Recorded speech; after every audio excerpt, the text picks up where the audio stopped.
Hi, I'm Jolene and I'm the co-founder of Z Girls. In the first two videos, we talked about how we all have negative thoughts or a negative narrator. And one of the biggest challenges is noticing when you're having a negative thought. In the second video, we gave you some tips and pointers in how you can help your daughter identify and notice when she's having a negative thought. And you can play the role of being a supportive guide in not trying to fix her negative thought, but helping her notice them.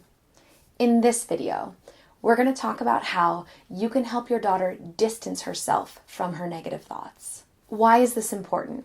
Because it's essential for your daughter to understand that her thoughts are not her identity.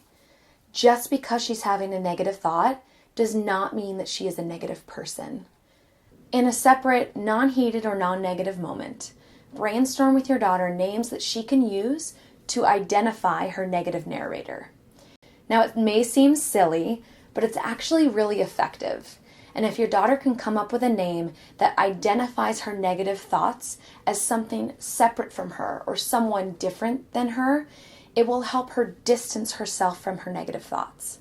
Some ideas might be Critical Casey or Harsh Haley, or maybe even something like the Gremlin or the Mental Monster. It helps if it's a name that both you and her feel comfortable calling out.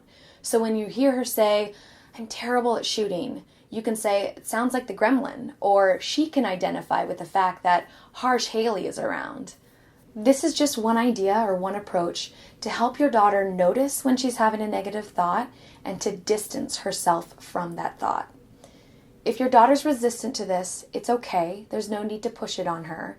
The important thing is that you play a supportive role in helping her identify when she's having negative thoughts. So, you help her identify when she's having a negative thought. Now what? It's time to help introduce positive self-talk to your daughter. In another video series, we will tackle this topic and how you can help support your daughter in developing positive self-talk.